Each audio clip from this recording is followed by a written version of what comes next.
Hey everybody, my name is John. I'm Bob. He's Bi. They're Butch. And together we are the Butch and the Bi. And this week, we had a good time watching The Grinch, though arguably a good time How the feels Grinch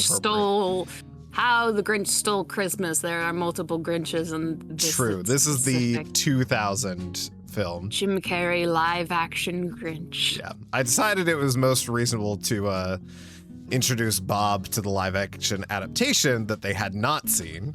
While the children's story itself is beloved, Ron Howard's, who by the way did Willow, Apollo 13, and the Da Vinci Code, his version of How the Grinch Stole Christmas is a nausea-inducing, endlessly quotable fever dream of a film. Why, you ask? Because the same guy that produced the Da Vinci Code, Kindergarten Cop, Apollo 13, two Nutty Professor Films, Liar Liar, and more, by the way, decided that this, and more specifically the 1966 animated TV special version of this, and Dr. Seuss's arguably second most iconic book, The Cat in the Hat, needed to introduce the world to Brainwatt. I made a joke while we were watching this that one guy decided they needed to turn these two stories into horror movies.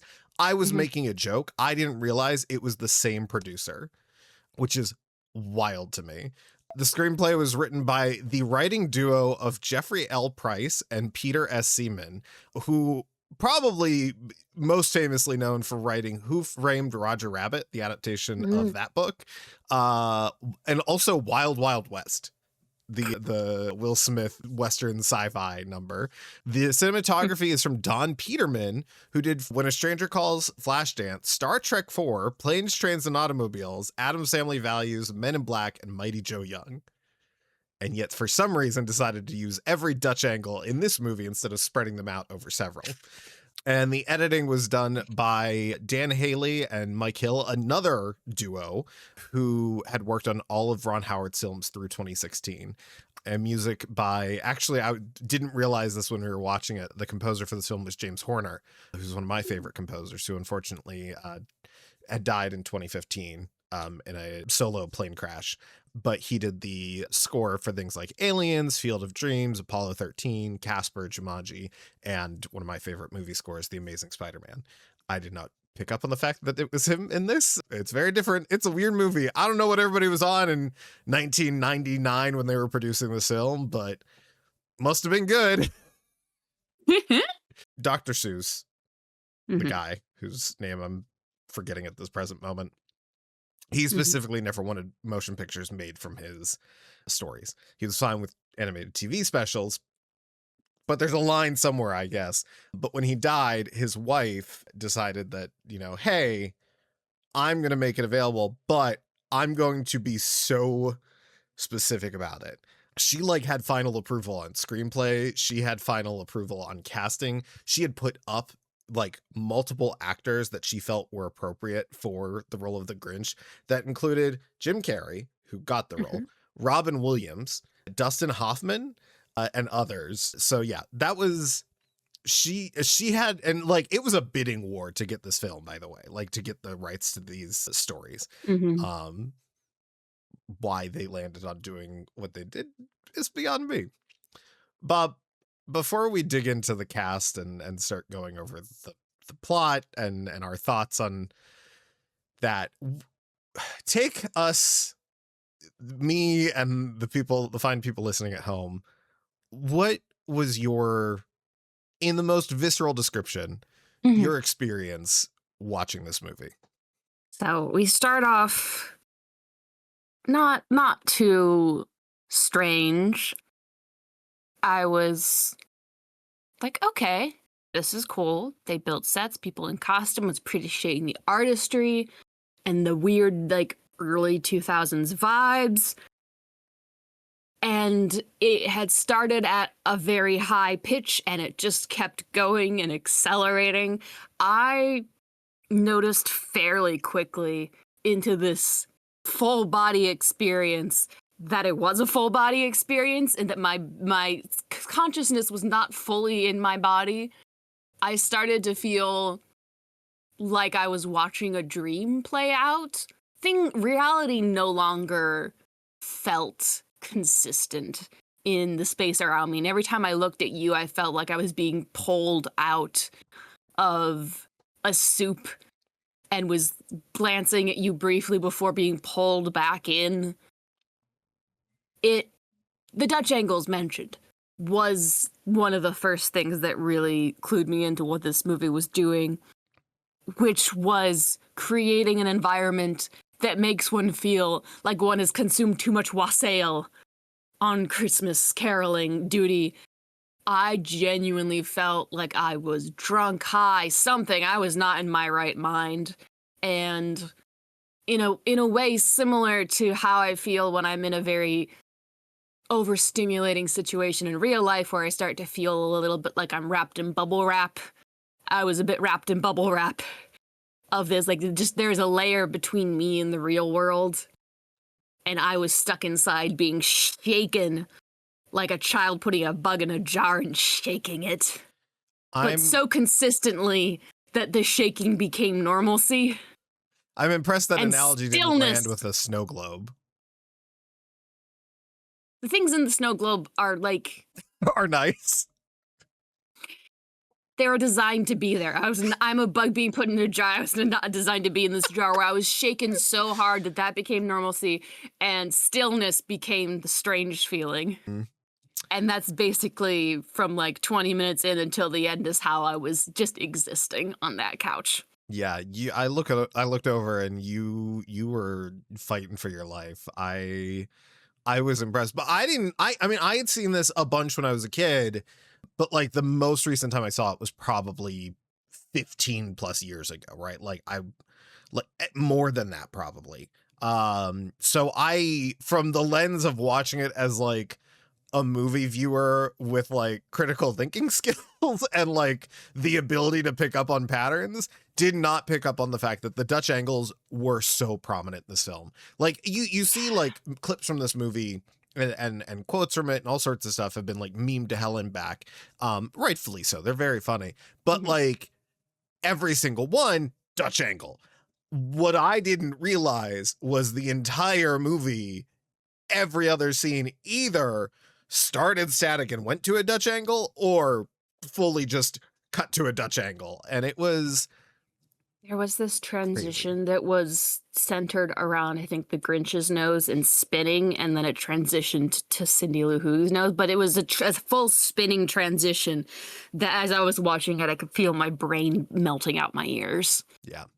So the film has a large ensemble of like dancers and singers, but the main cast consists of Jim Carrey, literally buried in Rick Baker's and Gail Rowell-Ryan's Oscar-winning, completely practical Grinch suit and makeup that at the start of filming took up to 8 hours to apply. So much, when I say literally buried, he was literally struggling with the costume, with the makeup, with the role, that he had kicked a hole in his trailer, resulting in the producer hiring a former SEAL Team 6 consultant officer, Richard Cinco, who was brought on board to train him in methods for enduring torture. Yep. The amazingness of this movie is that you can feel that. Even though he's acting his heart out and doing his very best, it puts you in the body space. I was the Grinch in how strange that experience was and somewhat claustrophobic.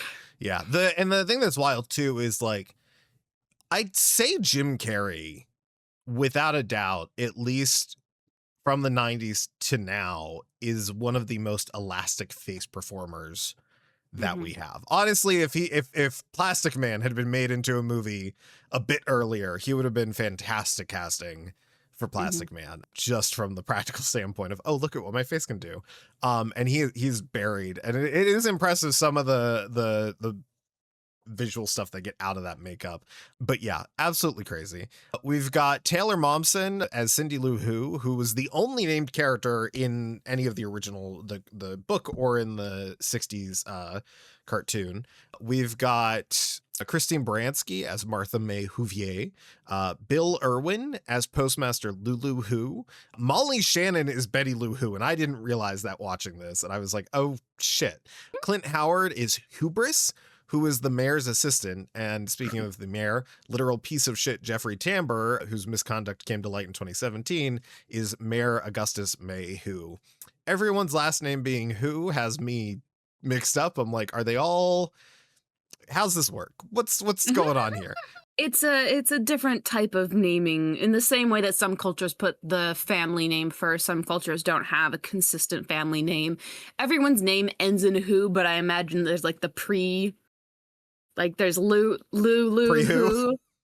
Yeah, there's Lou Who, May Who. Mhm. Like, Who is just always the end of your last name. Yeah. It's just there's the middle, what you would think is the middle name is actually part of the last name. So that's my headcanon to keep myself from thinking worse things. Yeah. And about like this society. the characters It exists on a snowflake. Yeah, okay. Biggest mind breaking thing watching this and not realizing younger was that this movie takes place on a snowflake. These people die a horrible death at the end. They don't have the inevitable heat death of their universe. They just have landing on the ground and melting. That's it. Crazy. Which, as you called out, the Dutch angles help put us in mind of a society that is constantly spinning through the air. Like, that's not a Dutch angle. That's just whatever way the snowflake was tilting at the time of filming. Like, yeah. So the main through line of the film does follow the book, and more specifically the 1966 TV special. The TV special added a little more for Cindy Lou Who, but a lot more of Max the dog. Boris Karloff is actually the voice of the Grinch in the 66 TV special. So there's that fun fact. But Cindy Lou Who is given much more to do in this film. Obviously, the film begins with her doubting the spirit of Christmas and finding all of the holiday hullabaloo to be a bit too much, as her postmaster father is busy at work at the post office preparing for Christmas. And the Grinch, in a Who disguise that is incredibly generous in comparison to the actual makeup that is the stuff found in Fire Marshal Bill's mirror. Honestly, the Who makeup in this is horrifying. And specifically, a lot of the children performers in this movie did not have the Who nose, specifically to avoid like timing issues with like effects makeup and like the amount of time they can work. So that's why most of the children in this movie have normal human and nose. they put it in into lore. Yes, it's included in the lore. And when they do that, I was like, oh, I mean, that's a smart way of not just avoiding the issue. Yeah, just like, we don't have the time, budget, or money for this. Yeah, no, it's oh god, it's terrifying. So he sneaks in, wreaks havoc at the post office, meets little Lou Who, and she falls into like the most horrifying trash compactor of a mailroom we've ever seen. The mail sorting, her father warns her about the mail sorting machine. I'm like, how is this sorting the mail? It's just squishing it. It's just squishing it. And that's, I love that this, and at some point I'll make you watch The Cat in the Hat. They translate the Seussian architecture and technology so well in comparison to like the human design or the character designs. But the actual like props department in this is insane. Oh yeah. Like, throughout, I was like, this looks so cool. If it was shot in a normal way, I would appreciate it more. Yeah. But yeah, so the Grinch saves her from that, but then immediately wraps her up as a Christmas present. This results... It's got an image to uphold. Yeah. This sends her on her path of her future career as an investigative journalist, which then she goes around the entire town of Who... No, what is the town? Whoville, thank you. It goes around the entire town inquiring about the Grinch's origin. And this is, so in like the original book and in the 66 cartoon, the Grinch's motivation is just strictly like the anti-consumerismification of Christmas. So much so that, and I didn't know this, specifically, the only thing that Dr. Seuss really struggled with the writing was how to not have it fall into a religious allegory or have it feel like it fall like, because the plot of the story is very much what you would call a come to Jesus moment. But yeah, so that is why they don't really, like, it leans into a lot of the more like events of Christmas as Yeah. opposed to like it's against the things of Christmas, but it wants you to do the events of Christmas. So yeah, she goes around. This is where we get a kind of flashback montage of everyone's different perspective of the Grinch, played by the late Josh Ryan Evans in his last role, who played the Tiny Grinch. You know, he was othered for being green. I'm starting to notice a pattern here with movies and making green people that deal with problems. Heaven forbid that not just be an allegory. Why don't we just tell those stories? This was 2000. And furry. During his last Happy Christmas season, he had taken a liking to young Martha May Whovier, and in retaliation, a young version of the mayor mocks him for his unnaturally robust facial hair, resulting in, you know, the Grinch decides he wants to make her a little Christmas tree. I love this sequence. I love It's all so the charming. details. Yeah. It's like a Christmas version of the Iron Man scene. Yeah, he's so creative. He's such a creative child. And he's just like, to have just had the proper support in one's young life and someone to have done something about the bullying. Yeah. To be fair, he books it immediately. Like the first problem. So he shaves. He decides to try shaving the day before the school holiday party in which he's going to give Martha May the gift. And given that he is a young boy, I think he's 8 is what it said, it does not go well, resulting in many cuts and bits of tissue, causing him to run off to Mount Crumpet, I believe is the name of the mount. Yeah, the mountain. Where all the trash is sent. Yeah. We also additionally learned that his lesbian moms are swingers. Yeah, lesbian swinger moms. It's such a funny moment where like they zoom in on the key jar and keys being thrown in, and we looked at each other like, yeah. I knew he had 2 moms. I didn't know they were swingers. I looked up just because I was like curious about like the moms specifically, and there are some people that have deluded themselves into thinking that those 2 are sisters. God, the same treatment as the ladies in Coraline. Those are not sisters. Yeah, they're lesbians. Lesbians. With this specifically, like people like, no, they confirmed it in the movie, and I'm like, no, they didn't confirm anything in the movie other than the fact that these 2 women live together, throw a key party, and adopt this child. They're also the only people the only Who's in Whoville that initially kind of show a liking to the Grinch, other than Martha May. But yeah, it's just such a funny, fitting detail. But it's also a bit like, I imagine a version of this movie that came out 15 years later where they could have that be more of an element of the story and like just their reaction to the bullying that he's receiving and like that sort of thing.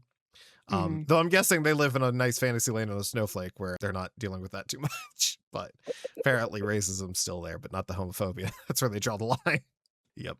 So in an effort to jumpstart his humanity, Cindy Lou nominates the Grinch as the holiday cheermeister.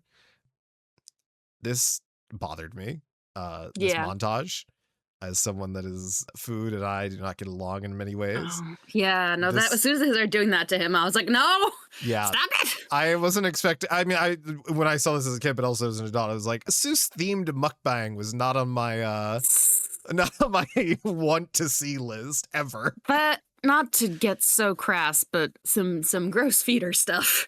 Well, fingers it was like in mouth, like they're like. Yeah, no, there was some stuff that I was like, this is someone's kink, and I never want to interact with that person. Yeah, it's Ron Howard. I would like to not know. I don't. God, I feel like it was someone on the crew, and they just got it in there. In the way that sometimes you see art and you're like, oh no, I know this was drawn by someone who does fetish art because they're just one detail that's rendered too well. Yeah, it's a trip. So it's a montage of a bunch of different holiday events. There's the bag hopping race. Was that usually called? Potato sack. Potato sack. Sorry, my brain was stuck between potato sack and 3-legged race, where you tie kids' legs together and then make them run. Wait, hold on. How did you make the word potato out of that though?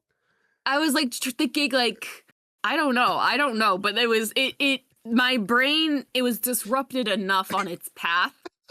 It jumped the brain train jumped the tracks. Yeah, and the shark, yeah.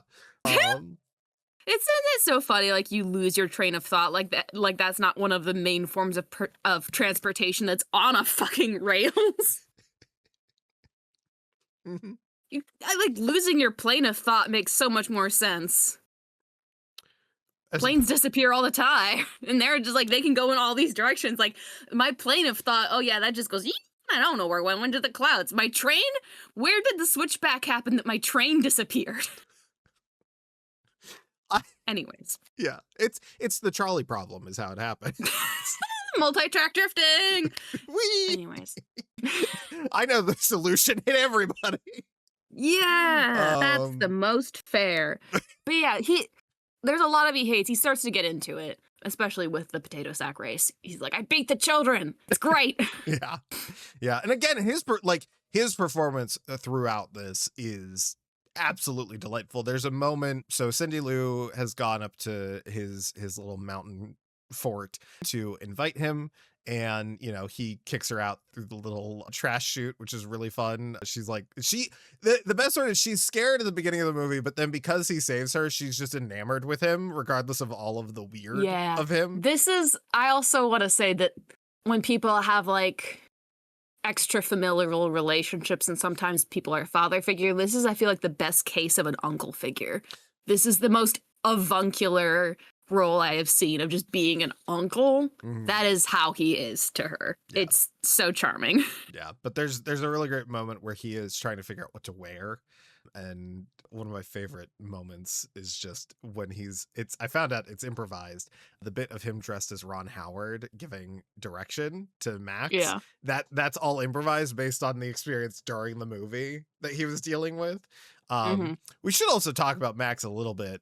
In this version, he's actually less abused than in the cartoon version. They were like, this dog looks too real. We can't hurt it that much. Yeah.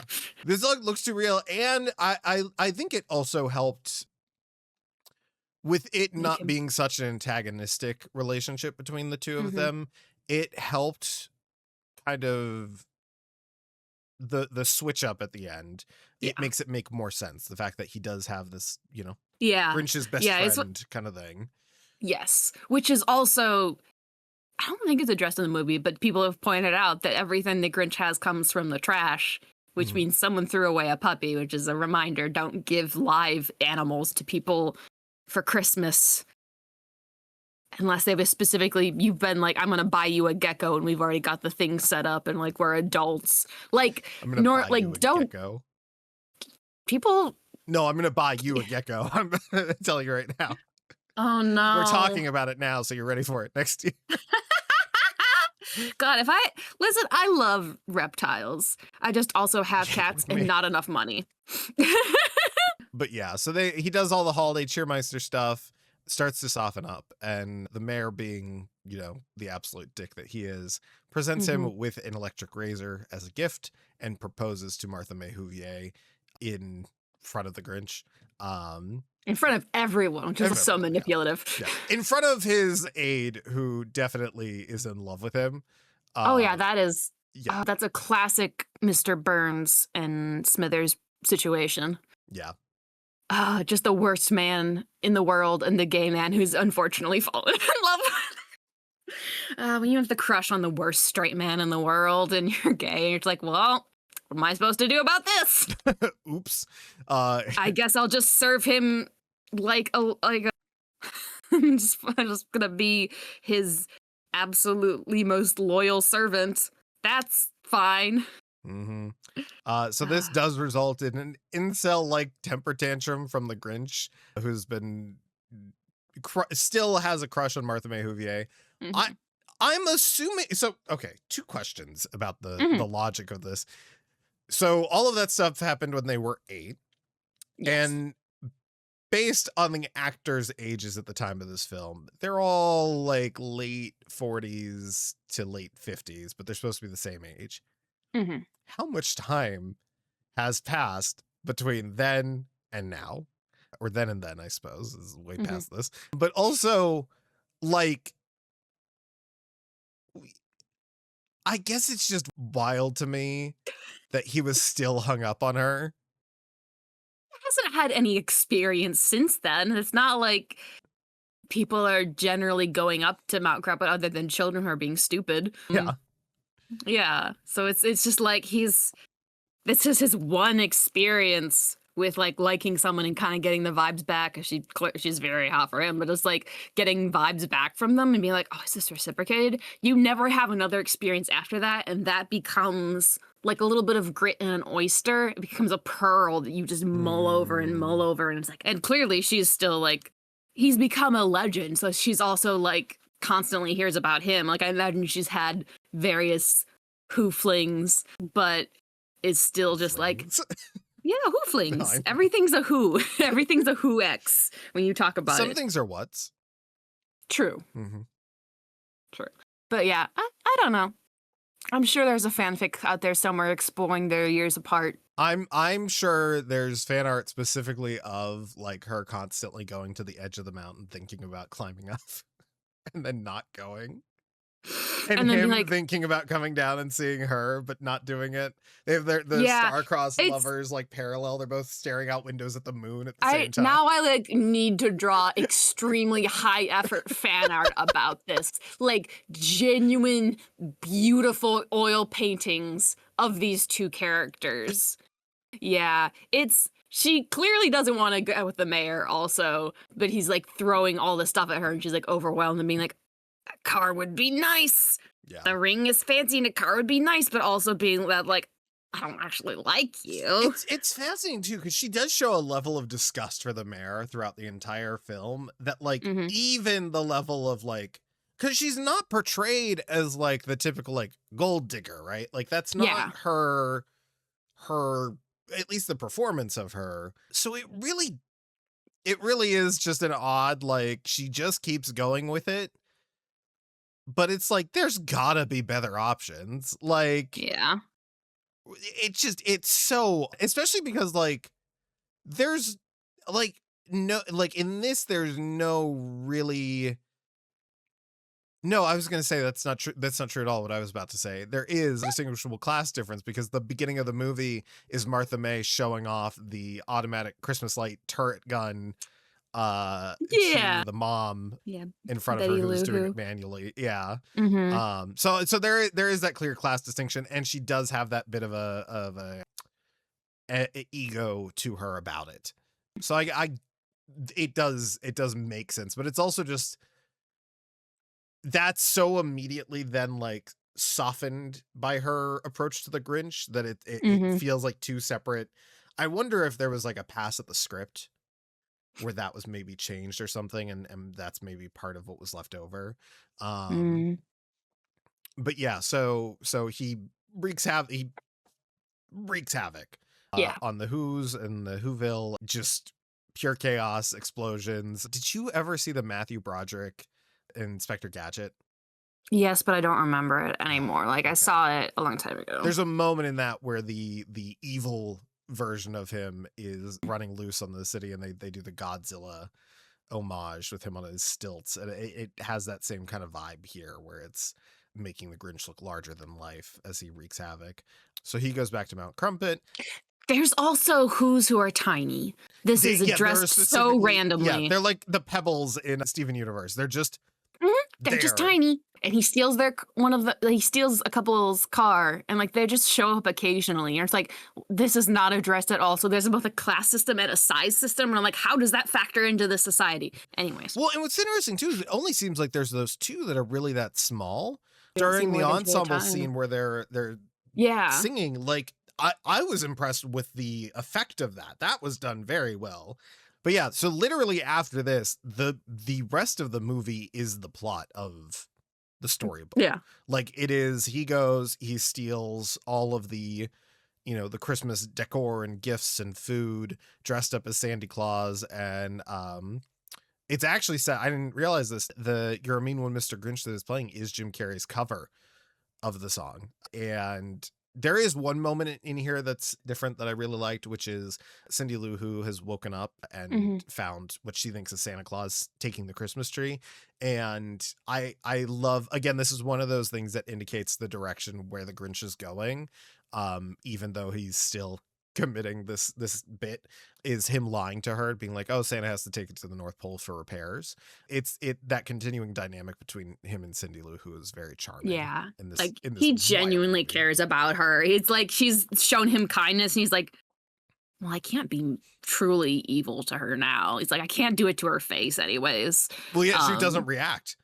That was, Yeah. he tried doing it again on Mount Crumpet when she came to send the invite, and she still was like, she wasn't I'm not scared of him. you. Yeah. I know that this is all a bit. And he's like, oh. I'm not scared of you, and I don't think you're weird or ugly or whatever. Like, it was the first kind of compassion he's had since his mother's. So it is a fun dynamic between the two of them. So yeah, he steals all of the Christmas things. The Who's have their little moment of like, we're still, the Christmas spirit all that stuff doesn't matter. Again, this being the very kind of anti-consumerism take on Christmas, that the Grinch witnesses this. A big change here is specifically that Cindy Lou Who does, after the kind of celebrations begin, she does make her way back up to Mount Crumpet to go see the Grinch, not kind of addressing the fact that like he stole everything. And when she gets up there, she finds the sleigh with all this stuff, and in the sequence where the sleigh is about to fall off the edge of the mountain, he's trying to save her, gives a little more just a weight there. Yeah. Some great acting as he throws himself around as his heart grows. But you have to remember, this is a disabled man with a heart condition, and that is part of why he's been like this. Is he has a heart condition that is healed by I don't people. think that house he lives in is ADA compliant. He's got all sorts of things that help him get around. Those are his assistive devices. Be nice. Oh, now I have to rewatch this movie and make like a YouTube essay that's just about the Grinch being disabled and all of the little details.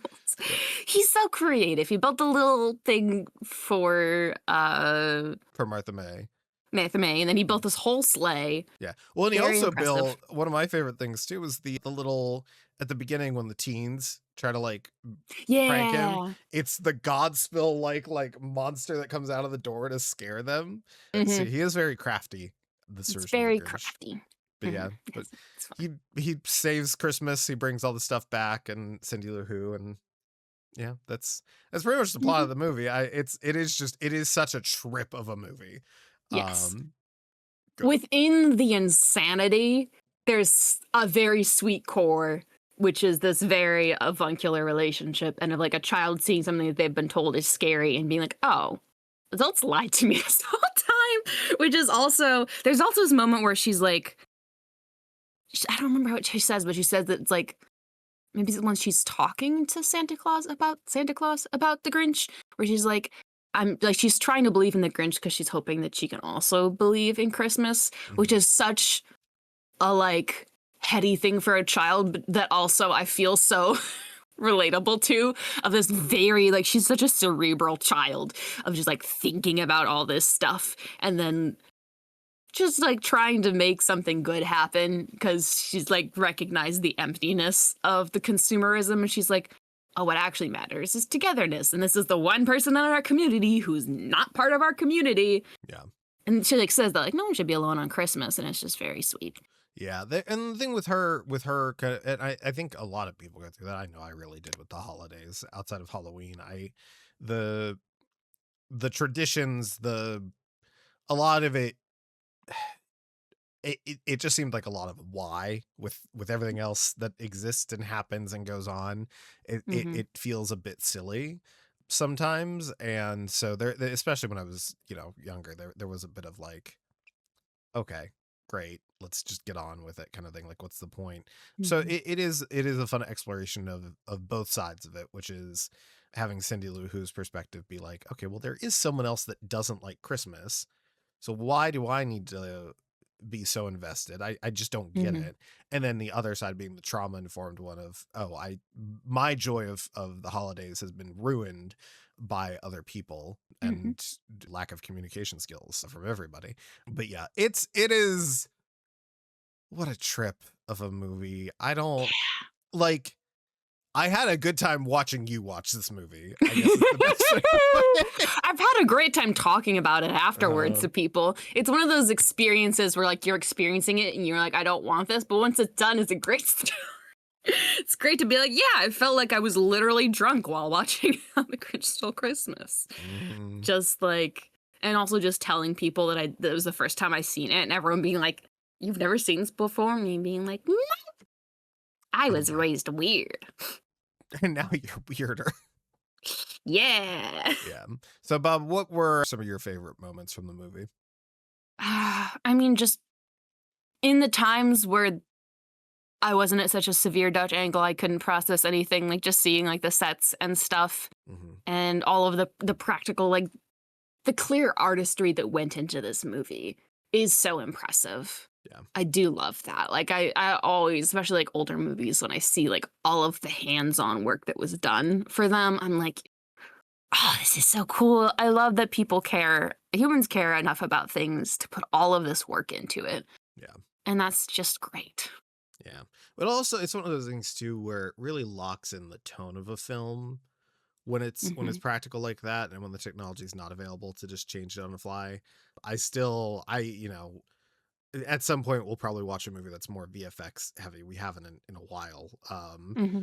But to me the best of both worlds is where you see movies shine when they both use a combination of practical effects and digital, especially when you're using like really as close as possible to what you want for digital as filmed on day, and then enhancing it with digital. I think of things like the Spider-Man suit or Vecna and Stranger Things or stuff like that. So yeah, I love that just the entirety of this town lives on a snowflake. That was just a wild, like, what? This introduces so many weird questions. The lesbian moms for a movie that came out in 2000.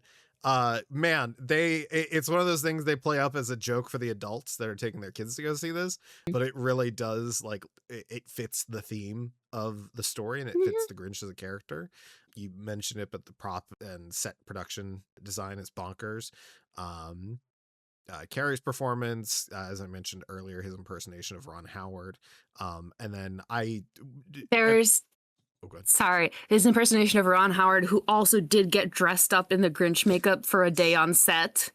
Sans the contacts, which that was a thing when I was looking at the Grinch for a long time. I was like, oh God, those contacts must feel like crap. And that was one of the only things they digitally altered. They ended up, because of how uncomfortable they were affecting his sight and his comfortability. That's one of the only things that was digitally altered on him. And that's a great eyes. Eyes is a great thing to digitally alter. Yeah. Wearing contacts for a long time, that are like, especially like that level of contact, awful. Yeah. And yes, but there's some great pictures. Ron Howard dressed up with his hat on. This also has to be the origin of my crush on Christine Baranski. Oh, I have to certainly imagine this is where this started, because I have adored that woman since. Her and she this does an and amazing Mamma job. Mia. Oh, there's also the great women supporting women moment where she and the two The mom. the mom Mom Lou Who they work together, and then the mom like compliments her, and just a nice little moment of, oh, we don't need to be rivals. That's stupid. Yeah. Is just, I love that. Oh my God, moment. they passed the Bechdel test. Yeah. They did. Yeah. That was cute. Yeah, so I have a couple recommendations. If you enjoyed this, you weirdo, go watch The Cat in the Hat. That's really the only movie I could think of that really is like, yep, it matches its freak. It is, if not weirder, it's weird. But if specifically you're just looking for some good holiday watches, Klaus, the animated origin of Santa Claus, is really delightful, extremely well animated, such a lovely story. And then this holiday season, I rewatched Home Alone and found myself sobbing by the end of it. If you haven't watched that in a hot second, go check it out, because it's very cute. Very touching. And then also, like, if there's something about the core of this that you like, but if it was too insane for you, go watch Who Framed Roger Rabbit, because that's a really good movie. Yeah. That's We never did an episode on Who Framed Roger Rabbit, did we? No. We'll have to do one at some point. Yeah. Bob, do you have anything else to add about The Grinch Who Stole Christmas? It's how The Grinch Stole Christmas. I don't. You'll never. These are the things that I will still never call stick it in your foster mind. home for imaginary kids. And Yeah, that's, there's still a number of things that you just say wrong every single time, Mhm. and because of who you are, and then because of who I am, I'm If like, the boomers can get away with it, so can I. yeah. No, I just think tonally it is weird because it is trying to like balance between like genuine Christmas and like critique of it, which is like it's so chaotic that it's hard to get a clear message through. But it is consumerism is bad, and creating a bunch of trash and then throwing like who wouldn't be miserable on a mountain if all of the times the people down from where you live just kept throwing trash? Like there's people who that is their literal life. People who where all of our trash goes to where these people live and they just got to deal with it. So don't create as much trash. You need Don't probably buy less. all the like the gadgets, like the kitchen gadgets that you're gonna use one time, or the various. Mhm. I think that's the Don't big give thing people about. things that are just like this is a gift and then they're never going to use or appreciate. Like give something with intention. Yeah. I love that we've embraced the stir lifestyle for family Christmas things and for our stuff. Yes. It really mitigates a lot of the like, maybe you'll like this. Like, to me, Just it's, having a list.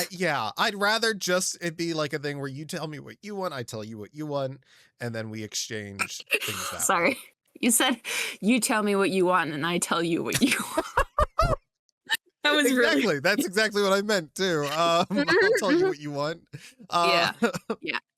Except like I did occasionally there'll be people who you get really close to or like find something that's really great, but for the most part I feel like having like really clear things. Like I got my coworker a keychain from Wildcard in Lawrenceville, Pittsburgh that is a lowly worm in his Apple car because that's come up at our job. And as I described it to them, you've always responded positively to the world of Richard Scarry, which is one of the most autistic things I've ever said. But they're delighted by it and instantly put it on their bag. So I was like, yeah, that works. But for the most part, also probably as an adult, a lot of the adults around you can buy their own stuff. Mhm. Who was I? I was at the shop talking to some folks, and we were talking about gifts specifically. And Mhm. I was talking about this specifically of like adults like wanting more like hobby or entertainment related things, Yeah. and not wanting to like ask people for things they need like socks and stuff. And I'm like, I think because there's a level of, as an adult, you get out of that mindset of, oh, I can constantly buy the thing that I want. I need to buy the things that I need. Mhm. And so it's harder to justify getting those things you want. But if it's like, oh, this is an opportunity for maybe me to be like, hey, this is a thing that I want. Which Yeah. I think for gifts, I think when you're a kid, getting the things that you need makes more sense Yeah. at Christmas time. But there is a level of, I think, in adulthood that, especially because so much of life becomes focused on the needs and I have to pay the Yeah. bills, I have to do this, I have to do that, Mhm. I have these responsibilities. And I'm not saying skirt those responsibilities and do what you want. Mhm. What I am saying is I think holidays present themselves as the excellent opportunity, Halloween, Christmas, whatever, Mhm. to get in touch with that inner kid again that Mhm. I think a lot of people smother in a basement somewhere, Mhm. like where some people never really tell the kid to go take a nap. Mhm. So yeah, that's yeah, but it Yeah. is yeah. To be fair, I like getting gifted things I need because it makes me feel like I get to then spend my money on things I want. But that's like you gotta know someone well. Like if like I have compression socks on my wish list because I'm just like that's kind of expensive, but would make my life better. Um, maybe someday. But Unfortunately, I wasn't able to get you compression socks, but I did get a rug that I can roll you up in, and that will ooh, feel compressed. yes, make me a taquito. Yes. Cool. Well, if you had a good time listening to us blab about how the Grinch stole Christmas, you can find us pretty much everywhere at The Butch and the Buy. That's A-N-D, not ampersand. The internet doesn't like those. You can go to our website, www.thebutchandthebuy.com. And yeah, you can find me at Junk Lobster on all sorts of things. I'm hoping to do more art type vendor things this year Yeah. is a goal of mine. They seem to be all later in the summer and the spring. So I'm like, oh God, okay, that's going to be difficult. Bob, where can the fine folks find you if they want to? They can find me at www.asmallfrogart.com or on social media at asmallfrogart. I am doing more stuff with apparel, cutting up t-shirts that no one wants to wear anymore and sewing them back together to hopefully make t-shirts people do want to wear, and trying to create as little trash, again, in the theme, as possible. So, yeah. I think that's exciting. I got a secondhand serger for myself so I can make more professional seams. Another great thing is getting secondhand gifts. My brother's girlfriend asked her family for secondhand gifts, and she got given, like, 2 teacup and saucer set that's my mother's china pattern. And we were like, oh, that's so funny. They had no idea, and still Pfaltzgraff Yorktown lives on. Yeah. Cool. Well, you can tune in next week. We'll be chatting with our friend at aka Dirty Soy or Joy, who longtime collaborator of me at least has been on this show once before. I think we'll be talking about K-pop Demon Hunters.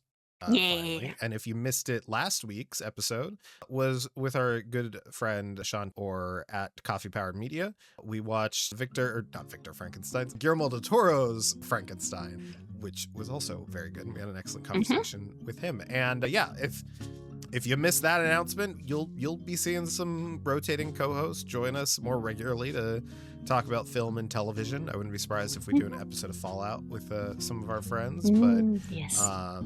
Yeah, if there is a movie or miniseries or something that you would like us to check out and talk about, you can leave us a comment on Instagram on a post, or there is a submit a question feature on Buzzsprout, and I think that shows up in the various places. So yeah, we're full swing ahead on this. It's been fun getting back into this. We took quite a bit of break, worked on some other stuff, but I think we both missed doing this regularly. It's a good way to dig into stuff. Yeah. Okay. Yeah. Until next time, bye. Butch.